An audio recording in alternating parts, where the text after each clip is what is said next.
আজকে একটি আলোচিত মামলা ছিল, যে মামলা রায় হয়েছে।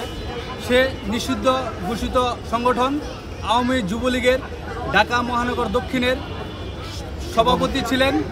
সে তৎকালীন আমলে বাংলাদেশে মানুষ যেভাবে আশা করেছিল যে একজন নেতার কাছ থেকে মানুষ ভালো আচরণ, দেশের ভালো, রাষ্ট্রের ভালো, জনগণের ভালো হবে, কিন্তু সে ক্ষমতার অপব্যবহার করে এই বাংলাদেশের মানুষকে, তথাপি ঢাকা শহরের মানুষকে জিম্মি করে ওই সময় সে বাংলাদেশে, যে বাংলাদেশ ছিল মসজিদের শহর, সেই নগরীকে সে ক্যাসিনোর নগরীতে পরিণত করেছিল। সে ইসমাইল হোসেন সম্রাট আজকে তার রায় ঘোষণা করেছে। আপনারা জানেন যে সে কুমিল্লার 14 গ্রামে তৎকালীন 2019 সালে সে পালিয়ে যাওয়ার সময় তাকে গ্রেফতার করে তাকে যখন নিয়ে আসা হয় সে ঢাকাতে, তখন সে বলেছে যে আমার অস্ত্র এবং কিছু নেশাজাত দ্রব্য আমার বাসায় আছে।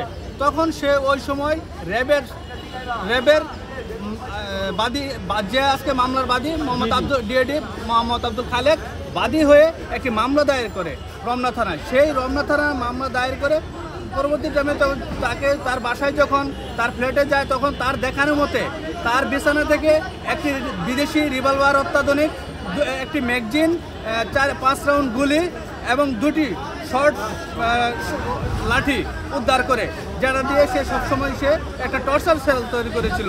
তার পরবর্তী টাইমে তদন্তকারী কর্মকর্তা তদন্ত শেষ করে চার্জশিট বিজ্ঞ আদালতে 1978 সালের 19-এর এ ধারায় এবং তৎসহ 19-এর এফ ধারায় চার্জশিট দাখিল করে, পরবর্তী টাইমে চার্জশিট দাখিল করার পরে বিজ্ঞ আদালত আজকে যে ইব্রাহিম স্যার আমাদের ছিলেন, ওনাকে আমরা রাষ্ট্রপক্ষ সহযোগিতা করি।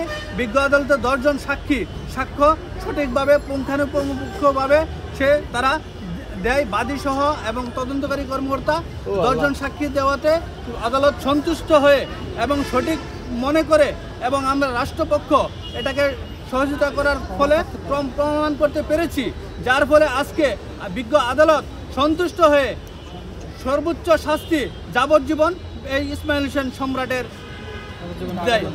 যাবজ্জীবন কারাদণ্ড। কোন মামলায় এটা হচ্ছে কোন আইনের মামলায়? অস্ত্র আইনের মামলায় যাবজ্জীবন কারাদণ্ড প্রদান করে বিজ্ঞ আদালত। এবং এটা বলে যেদিন থেকে সে গ্রেপ্তার হবে, অবজারভেশনে বলছে যেদিন থেকে সে গ্রেপ্তার হবে ওই দিন থেকে এই সাজা কার্যকর হবে। ঠিক আছে।